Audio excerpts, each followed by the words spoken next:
The man is waiting, you've got to jump into action. Power bombs, drop kicks, and Drago Fighters faction. Quake, tsunami, hurricane, typhoon, and lightning. Shake the earth and tear the sky. Evil's on the ropes, you guys. Ringurangers wins! Ladies and gentlemen, welcome to the Super Sentai Brothers. I'm your co-host, Dave. That's it. It's weird. It's weird to be a co-host with no host.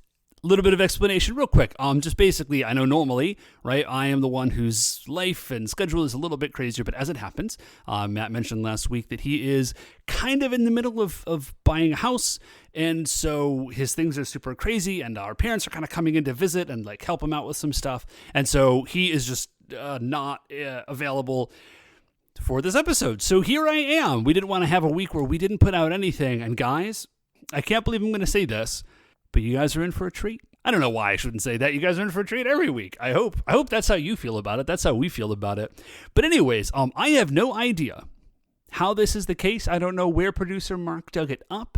So I don't know if we've ever mentioned it, guys, but producer Mark is much more of like an internet guy than either Matt or I are. Like, he's on message boards and is connected to people that he doesn't know personally on the internet in a way that we aren't.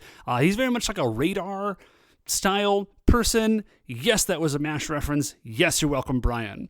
So like when we were in college, like producer Mark was the dude who like found all of our bootleg anime. And when I wanted to play Skyrim, producer Mark was the dude who knew somebody who had sold discount codes for the game and stuff. So that's kind of his jam in many ways. And ladies and gentlemen, I don't know where he found it, but he did find it indeed. And I am very excited to welcome you to episode 2 of Casino Ringuranger. Oh man, before we get started, I totally forgot to mention, it was my birthday last week. Thanks very much, everyone. I appreciate it. State of Ohio, my beloved home state, you did let me down. Pennsylvania, crushed it. Great job, everyone.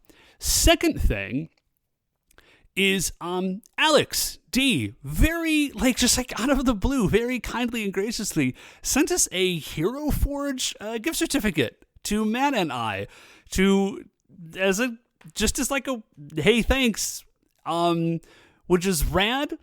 Thank you so much, dude. That's really neat when we get some stuff. I'm sure Matt will put it up on the Twitter, but we just wanted to say thank you so kindly. That was a really cool and unexpected surprise. And it was neat, and it made us feel good. So anyways, guys, episode 2 of Casino Ringuranger. Here is kind of where we are. If you don't recall, episode 1 of Casino Ringuranger, we did this a while ago, and it is a Sentai adjacent show. It is not, I don't think, strictly a Super Sentai show in the sense that it was just produced by Toei and it was part of the season to or year to year continuity of shows. It seems to be one of the Spider-Man, the Spider-Man show that they did in conjunction with Marvel. They seem to have done Ringuranger. The full title of the show is Puroresu Sentai Ringuranger. So they've got Sentai in there. It's definitely a Toei production, but they seem to have produced it in conjunction with a wrestling promotion in Japan. I'm not keyed into the universe of Japanese wrestling enough to know what it might have been, but that seems to be the case. So if you want to go back and listen to it, I realize I don't actually remember what episode number it is. Mark, maybe you could jump in and tell us what episode it is now. We found the first episode of Ringuranger on April 1st, 2018. It is episode number 186 of the podcast. Anyways, so the cast of the show, real briefly, in case you did not get a chance to listen to it, there's 5 Rangers. Naturally, there is Koji, who is the Red Lightning Ranger. There is Mizuki, who is the Yellow Earthquake Ranger. There is Takeshi, who is the blue Tsunami Ranger. There is Yuriko, who is the pink Typhoon Ranger. And there is Hiro, who is the green Tornado Ranger. So all of their things are sort of built around like natural phenomena / like disasters, I guess. It's a little bit funky. They have a mentor who dresses all in white. His name is the Angel. Our assumption is that this is a reference back to El Santo, the famous Mexican wrestler, which is totally rad. Their enemies is Grand Champion Durago. And the vibe of the story of the show is that pro wrestling is not just like what we practice on Earth is like a pale imitation of galactic professional wrestling, which is how like all international galactic pursuits disputes are decided. And there is one dude, and his name is Grand Champion Durago, and he has just beat everyone in the universe, and so he runs everything. And the only planet that he has not been able to conquer is Earth. And the reason he couldn't conquer Earth is that like 1,000 years ago, Angel and his tag team partner, who is the ancestor of Koji, the Red Lightning Ranger, defeated Champion Durago. And so basically Champion Durago had to like go back, like get enough qualifying. This is total speculation, by the way. Like get enough qualifying wins that he could like come back and try for Earth again. But now that he's here to try for Earth, he can't just wrestle. Like the Rangers, who are also wrestlers, have to fight the monsters until they get enough points. I don't know. It is a I mean, it's Sentai, guys. It's a little bit fuzzy. So there's Grand Champion Durago, and he is a big like Apocalypse from the X-Men meets Macho Man Randy Savage, but he's got two faces. Like he's got a face on his head, which is where faces normally are, but he also has a face on his chest. Which is like his announcer. So he has two mics, and he holds one up to the face on his chest, and he holds one up to his face, and they have like a conversation about him. And then the putties, quote unquote, are called we just call them the jobbers, I think, in the last episode. They're called the Durago Fighters, and what's cool about them is that they are not, it's like a mask like flies through the air and it lands on a random person and it turns them into a putty, and then when they're like defeated, then they just turn into like a regular person with a mask on again.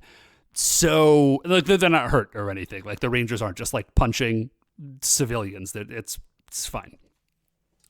So that's kind of what's going on. Now, we don't have a lot of context, obviously, for this new episode. We're calling it episode 2. I don't think it's almost guaranteed to not actually be the second episode of the show, but we have no idea, of course, what is the second episode of the show, so who knows? But anyways, so my guess would be, based on kind of like the ebb and flow of Super Sentai, is that this is a summertime episode, right? Because they're shot kind of in like real time, and they follow the calendar year, and so, of course, they're shot in real time. They're shot like sequentially over the course of the year, is what I mean. And this is a summertime episode. So usually the summertime episodes are like around anywhere between like 21 to like 27, 8, 9, right? There's like a span of about 3 months where there's like summertime episodes, because that's about how long summer is, guys. You know, seasons, you know how time passes sequentially? It is true. I know it doesn't feel like it sometimes, especially because it's Tuesday, it's it's early November, and in Cleveland at least, it's like 80 degrees today. So, you know, the whole universe is topsy-turvy. The Secretary of State says he's preparing for a second Trump administration. Man, I don't know. Smoke him if you got him, guys. Smoke him if you got him, and listen to Casino Ringuranger. Woo! Puroresu Sentai Ringuranger. So this episode opens up, and it's a summertime episode, and it is Koji, Mizuki, and Takeshi are just hanging out. Yuriko and Hiro are not there, and it's crazy hot. They have basically just taken spray bottles and sprayed the actors all over the place. They're doing like a little heat wave shimmery effect with the camera. It's very bright out, and they are just they're just like in a park, hanging out, just melting effectively. We see, there's some establishing shots before we get to the Rangers of people just like sort of like heat zombieing around Tokyo, and little kids with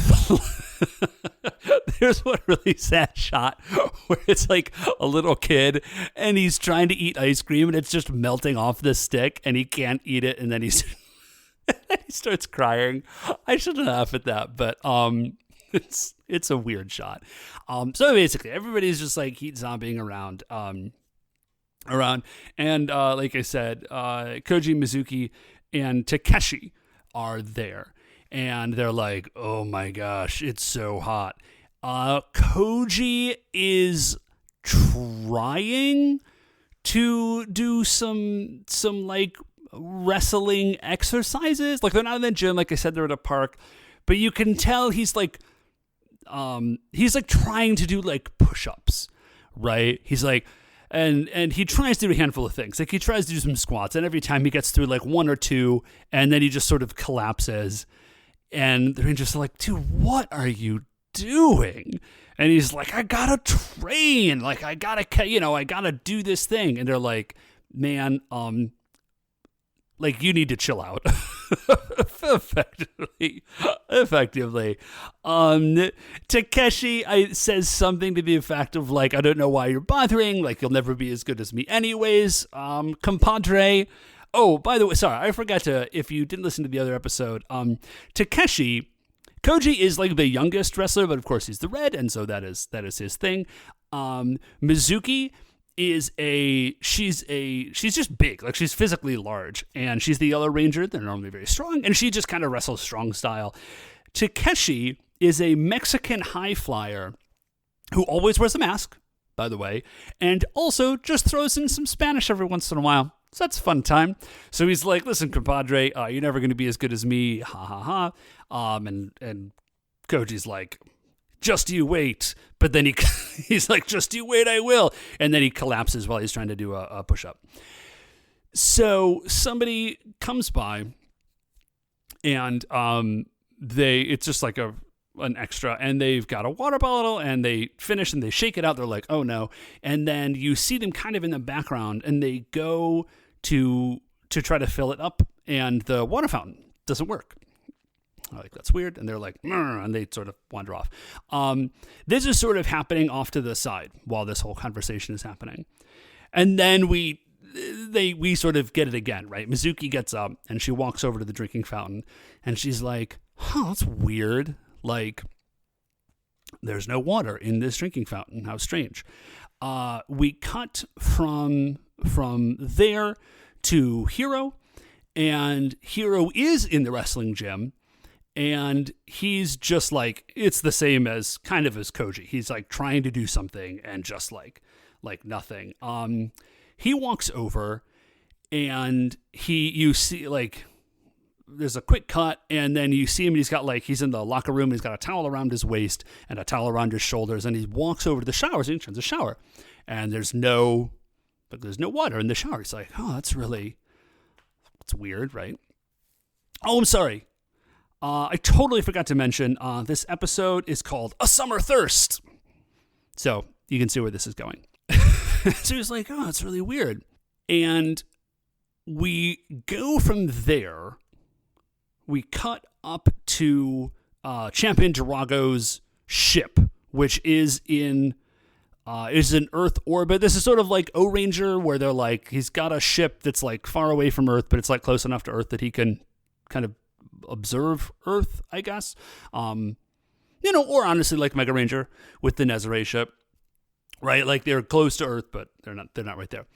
So we see Champion Durago, and he is up there, and this is great because the last episode when we saw Champion Durago, he was announcing the new fighter that he was sending in, Power Slam Wolf, and he had 2 microphones. We assumed that was just because he was announcing something. Turns out that's not the case. This dude just rolls around with 2 microphones all the time. And he's there with a big dude who seems to be somehow he is a combination of a old-timey strong man and an old-timey strong man weight. He is both the man and the weight, and I guess he lifts himself. I had to look this guy up, his name, because they don't mention him by name. I don't know why. His name is Tentonino, and he's got like a big he's got like a big dumbbell head, but it's really weird. He's got like a big dumbbell head, but like with a face. It's uncomfortable, and he does have like 10 tons in English written across his chest. So he's Tentonino. I don't know why. He seems to be some kind of lieutenant-y guy. Not totally sure. But they're having a conversation, and Tentonino is basically like, "Boss, this is a great plan. Like, you waited for just the right time. No way will the Earthlings be able to defeat us after this." And Champion Durago's just like, "Yes, thanks." It's a Champion Durago. It's real. His mode of address, it's very weird to describe, because his mode of address is always kind of coming from 2 faces at the same time, and he does also always sound like he is announcing something, even if he is just having a regular conversation. And so he's like, it's hard to kind of do. He's like, "Yes, I know that," and of course, again, it's in Japanese, which I don't speak. He's like, "Yes, I know. My plan is the greatest plan." And he's like, "That's right. Champion Durago's plan will never be defeated," right? Because he's having a conversation with himself. So it's a real quick scene, and then we go from there down to Earth, presumably. And we see this week's monster. And this week's monster is called Clutch Camel. And he is a camel man. So this clearly is an animal bad guys season. Continue the kind of vibe from Power Slam Wolf, where Power Slam Wolf basically looks like a cyber werewolf. Clutch Camel just looks like a cyber camel, I guess. They did give him a little bit of like a Middle Eastern Iron Sheik vibe. Iron Sheik definitely was a real wrestler who is a cool dude. I don't know if this is cool or not. But it is what they did. So Clutch Camel, what we see, it's not bad. It's just a little bit. Anyways, so what we see is that Clutch Camel, and he is at a reservoir, and he is drinking. He's got a big straw. He's got a big straw. It's just, I guess, because they didn't want to make the actor in the camel suit like lean over, but he's got a big straw, and he's got it in the reservoir, and he's just drinking, right? And they do a little camera effect where you see like a little part of the reservoir, obviously not really, but like you see like a corner, and the water goes like doop, and then I am pretty confident that they just move him over to just move him over to an empty quarry and try to tell us that the empty quarry is what the reservoir would have looked like, or does look like now that Clutch Camel has drunk all the water. All right, so now this is the plan, right? Is that Clutch Camel will drink all the water in Tokyo, maybe all the water in the world. I'm not totally sure. This may be. This has got like a Seven Chinese Brothers fairy tale sort of vibe. I don't know. I frankly, if Clutch Camel can drink all the water in the world, maybe they deserve to win, because that is astonishing. But this, I guess, is the plan, is that Clutch Camel is going to drink all of the water, and that having drunk all of the water, that the world will, I guess, just die. Or maybe they'll get conquered, and then Clutch Camel will give the water back? I don't really know. But it's definitely a steal all the water and then defeat Earth plan, which it's a pretty good plan. We're very dependent on water, so props to Champion Drago and Clutch Camel there. We go from there back to the gym. The Rangers have reunited. They're just hanging out. Again, everybody's sort of like heat zombieing, except gloriously Angel, who is 100% fine. And he is like trying to get them to get up and do stuff and like calling them like lazy. And they're just like weird, all literally dying of the heat. And he's like, you guys are wimps. Like back when I had to wrestle, blah, blah, blah, blah, blah. Like I trained in a live volcano. I don't know. So he doesn't say that, but this is the vibe, right? He's like, I trained in a live volcano while wearing 10 sweaters. You guys are all wimps. So then, and I should say, when I say they're back at the gym, they are not at the regular wrestling gym, which is their cover. They're at the secret, almost identical wrestling gym that is underneath that wrestling gym that is their super-powered Ranger wrestling. They have two wrestling gyms, is the idea. So they have a little... you know how there's always an alarm, right? And it's usually like a big, like, whoop, whoop, whoop sort of signal, and there's a flashing light. In Ringuranger, what else would it be but a bell? So the bell rings, and they're all like, oh, no, not today. Like, they're all just very...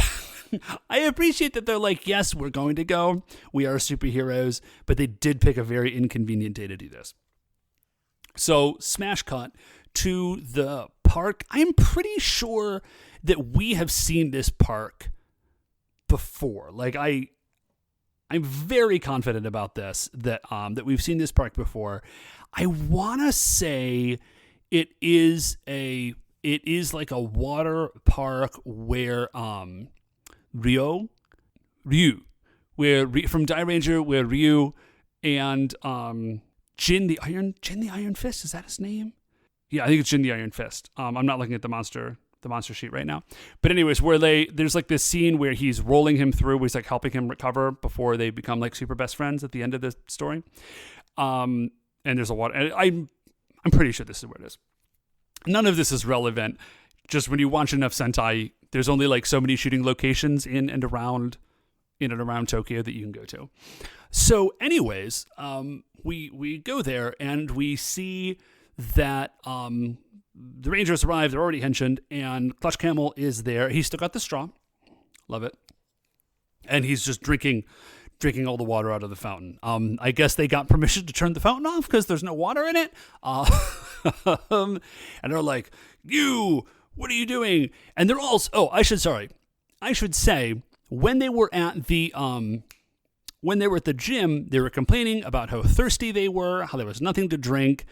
And they like tried to drink, like I think Hiro tries to drink a coffee milk, and he's just like, oh no, it's so milky, like I can't, this is terrible. And so I guess there are like Clutch Camel is not like magically absorbing liquids out of like the Coke bottle or whatever, but like it's so hot nobody wants to drink it. Everybody just wants water. And they're like, why none of the water is working? What's going on? So back to the thing. So Clutch Camel is there, and he's drunk all the water. And they're like, what are you doing? And he's just like, jerks. Basically like, you guys, you weak humans, you can't survive without a drink. Every few hours, my camel species can go for weeks without drinking, or, sorry. If you didn't listen to the first episode, basically this is like a League of Superheroes from DC Comics sort of thing, where like each wrestler is the representative best wrestler from their respective planet. So like Power Slam Wolf is from the planet of Power Slam Wolves, and I guess Clutch Camel is from the planet of Clutch Camels, and he's like the best camel man wrestler from that planet. Okay. So he's like, I can drink, if I get enough to drink, I can go for weeks without having a drink. And they're just like, you're the reason. And then so they try to do a fight basically, but they're all super dehydrated. And so they try to do this fight, and the suit actors do a great job because they're trying to fight Clutch Camel, and they're like constantly they're like falling over and stumbling, and I think it is it's Mizuki actually does hit him, and it just sort of like bounces off his chest because they're all so weak. They are things are actually going very, very badly. And Angel jumps in, which is crazy. I don't think since Kaku? Yeah, I don't think since Kaku has a mentor actually kind of like hopped in and joined the fight. So he's not Henshin, obviously, because he's not a ranger, but he does manage to he basically just gets in like one or two licks and then like backs up. He does have a mask on, which he doesn't always wear. I'm assuming he doesn't always wear it. When we've seen him before, he doesn't have it, but he has it on now. And then Clutch Camel's just like, whatever. The drinks are I drank all the way here anyways. And he just sort of teleports away. And Angel is just like, guys, what is going on? And they're like, we are dehydrated. We can't we can't fight. And he's like, I see. He's like, it's time for training. The way that he says it makes me feel as though this is a thing that he does periodically, where he like unleashes some like Mr. Miyagi style like weird training regimen on them. And I don't know if it's normally a joke or normally serious or whatever, but basically what he does, he takes him back to the gym. And he's like, a true wrestler has to learn to wrestle under any conditions, no matter how you feel. Now, I am fairly confident that this would not work. But what do I know? I'm not a millennia-old super wrestling man / trainer. He basically just makes them put on like 10 sweatshirts, and they look sort of spherical, and then he just makes them go run. And they're like, what is the point of this? We're gonna die. Like, I'm so hot and I need a drink. And he says, no, like what you need is fighting spirit. And I guess now listen, this is very bad advice. This seems very reckless for a man to say. You should not do this. If you're thirsty, you should drink water. I think in the show, the idea is basically that like fighting spirit can replace hydration, because what we get is a quick montage of them, and basically like they're trying to do exercises, like go running with all of these sweaters on. We see Yuriko like doing monkey bars, and Takeshi is like doing some jump rope, and they like collapse, and then they do like the struggle to their hands and knees, and they look up at the camera, and like their eyes flash, and they get up, and they start to like do the thing a little bit more, and then over time, eventually, of course, they're like, they're doing all the exercises in the 10 sweaters and they're fine. And then Angel's like, now your like wrestling fighting spirit is engaged. And they take off the sweaters and they're like, oh my gosh, it's like, we feel great. So, they get another call or the bell rings again. They're like, no, we're ready. And they go and they find, Clutch Camel. And this time Clutch Camel is downtown and he has just attached his straw to a fire hydrant, which is a great idea because that's under pressure water, right? You'd be able to drink it very fast. And he's like trying to drink the water and they get the Drago fighters in. And this is we get to see something new, which is really cool. Which is before, because it was episode 1, we didn't get to see their weapons. But now this is like a mid-season episode, so they've got them all. And it's not a super long fight with the weapons, at least. But it's a really kind of fun idea because as wrestlers, of course, in theory, they don't or they shouldn't be having weapons, and it feels like it would be weird to give them like a big steel chair or a ladder. So here's what they do. Koji, of course, does have a sword because he's the Red Ranger, and so he has a sword. Natch. But Mizuki, who is the Yellow Earthquake Ranger, remember, she just has like big fists, and Takeshi, who is the High Flyer, he just has like big boots, and he does a bunch of like, he does like a flying somersault or whatever, and he kicks someone. Pink Typhoon is a little bit weird because she has a rope, but she's a technical wrestler. So she does a lot of like spinning around people and flipping. And so what you see is she'll like roll over a Durago fighter and like grab him with the rope and then like spin around and like duck under someone's legs and use the rope that was wrapped around like one Durago fighter to like trip another Durago fighter. So she's still doing like technical wrestling kinds of stuff, but is doing it like with a rope. And Hiro, the Green Tornado Ranger, he has a blowgun, which is definitely not a wrestling thing. Maybe it's because he's like the trash talker, and so you see him and he's like shooting like it's like a blow. It's not darts. It's like pellets, and they have like stuff in them. I don't know if it's supposed to be like gas or something, but that's kind of what he's doing. I did think that was fun, actually, that he had a ranged weapon, because normally if there's like a mix of melee and ranged weapons, usually you will see that they will give the female rangers ranged weapons.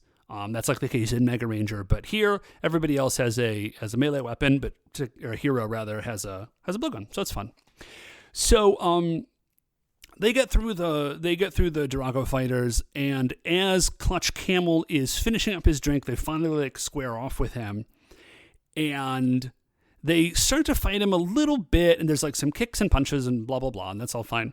And then he like reaches back and like puts his big straw into like a socket in his camel hump, and he sort of like bends over, and then the straw has become a water cannon, and he just like blasts them with water and like knocks them all away. It's a little bit of a weird effect because they do use actual water, but then it's kind of like overlaid in front of the camera, and they're like behind the water, but then they pretend to get thrown back. It's not an amazing effect, but it's fun. So that's like his thing. He's drunk all this water, but now he can use his big straw as a water cannon and knock them all apart. And basically they're like, they keep trying to get at him, but because it's like a pushy ranged attack, they can't get close enough to actually fight him. Like every time they start to like make some progress, they just get blasted back by this water cannon. And he eventually is like, there's a great little piece of foreshadowing where after he's blasted them back like a couple of times, it's only like, 15, 20 seconds or something, he goes, and he sort of like wipes his mouth and goes like, I could use a drink. And then he like teleports away. So they're from there and back at the gym, and they're like, what are we going to do? Like, how are we going to like, how are we going to beat this cat? And they're like, what? I don't know. How could we, he has this water cannon, right? Like, we can't get close to him. And we don't have, like, we have blasters, but, like, they definitely have blasters because they're Rangers and they all have blasters. Like, you always have a blaster. And for some reason, they do not just come up with the idea of, let's just blast this guy. It is never referenced. They were Rangers. They had blasters on their hips and they were just running at this man. At no point did anybody pull out their blaster. Don't ask me why. So they're like, what are we going to do? We're really thirsty. We've got fighting spirit, so we can keep going, but like we can't get close to this dude. And the angel says, you have fighting spirit because you're champions. But does he? And the answer is yes, probably, because he definitely is the champion clutch camel. He is definitely the champion of the planet of the clutch camel wrestlers, Angel. So yeah, man, he is a champion. Seems weird to denigrate an entire planet like that, but okay, bud, you do you. But I think the idea is that no, he doesn't, and they're like, wait a minute, and the Rangers are like, oh, okay. We cut back to Clutch Camel, and he's taking a huge drink, and they run up, and they start to engage with him, and when I say they, it is just Yuriko and Hiro start to engage with him, and he turns around and he's like, back for more, huh? And he plugs the straw into his camelback and he starts to blast at them, and they start to move at him, so he blasts them. They get blasted back a little bit, and then they just sort of run away. They're still kind of in range, but they're not trying to get closer. And then so he chases after them, and then Koji jumps in and starts to attack him, and he tries to blast Koji, and Koji sort of flips out of the way and then runs. And so basically all the Rangers get in on this, and they kite him out to a they kite him using his water blasts, trying to get him to follow them. And so he is blasting, and they're kind of dodging out of the way and kind of ducking back in, looking like they're trying to tackle him, but they don't. And he's just chasing them using his water blast until they eventually get out to a quarry. And once they get into the quarry, we get a sort of, because there's rocks and cliffs and everything everywhere, we get they pop out from behind a rock, and he tries to blast them with water, and they duck back behind it. And then another one pops out from on top of a cliff, and he tries to blast them, and they duck back behind the cliff. As this is happening, he is getting more and more and more he's starting to heat zombie a little bit. And then finally they go, he tries to blast Yuriko, and it just goes bloop, and there's no water left to blast her. He's like, oh, I'm so thirsty. And he looks around, but he's in a quarry, and there's nothing for him to drink. And then the Rangers pop out, and they're like, that's what you get for not training and not having a warrior's wrestling spirit. So basically, they managed to flip the tables on him. So now he's super thirsty and exhausted, and they actually don't even do a fight. So basically, they bust out their finishing move, and it's an amazing finishing move, because it's very much like Kakuranger Ball in that they take one thing and sort of toss it between Rangers, but in this case, it is not a ball. It is in fact Koji, and they throw him around using a series of wrestling moves. So it leads off with Hero, who does, I think it's called, if Matt were here telling you about this, he would be able to tell. I think it's called an Irish whip, where you sort of like grab someone and you sort of like spin them around and send them into the ropes. And then Takeshi and Yuriko sort of like link arms and act as though they are wrestling ropes. So like Koji like gets thrown into them and they sort of like lean him back and then throw him forward in the air. And then Mizuki like jumps up in the air, lands and grabs him and starts to do what seems to be like a suplex. But instead of like actually flipping Koji around, she basically just like throws him. She like leans backwards and throws him over her back at Clutch Camel. And then Koji, who again has a sword, basically just like has like a big lightning bolt sword thing, and he crashes down on Clutch Camel, and then that's the end of Clutch Camel. So Clutch Camel, of course, goes down, and then Tentonino appears, and he like at the top of the quarry, and he throws a belt at Clutch Camel, and the belt like wraps around him. It's great because they did not make two suits. There's just Clutch Camel suit, and then they just actually have a giant belt that they put on it. And then so Clutch Camel, like the belt wraps around him and it glows, and then he gets giant. And then they have to summon their giant robots. This is very cool. They're giant robots. It's kind of a Megaranger vibe. Like because, they don't have like animals or anything. And, so like Megaranger, there aren't individual robots, right? Like it's just Galaxy Mega. The Ringurangers do have individual robots, but they are not, like they're just kind of like people.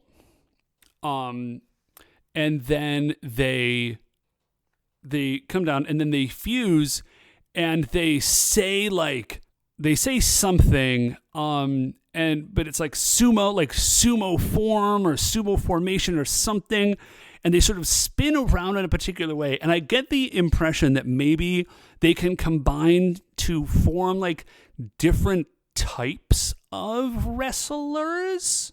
I'm not totally sure about that because, of course, you just have the one episode. So in this particular case, Mizuki's yellow is the sort of core bot, and then they sort of like form around her, and it's a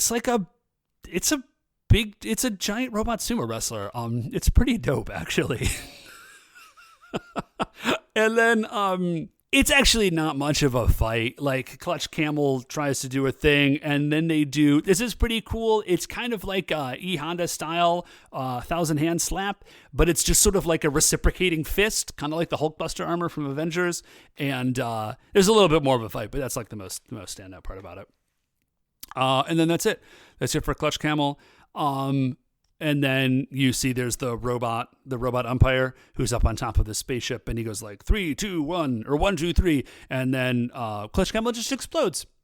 So that's a rough way to lose a wrestling match. And then that's kind of it for Clutch Camel. Then we go back, and it's the same Rangers as at the beginning, and they're back in the park, but now everything is nice, and they've all got a drink, and everything is cool, and Koji, of course, is still working out a lot. And they're like, my dude, like, we just won, give it a rest. He's like, no way, now that I've got like a drink and my fighting spirit, I'll never be beat. And he just sort of like runs off, and they're like, oh, Koji.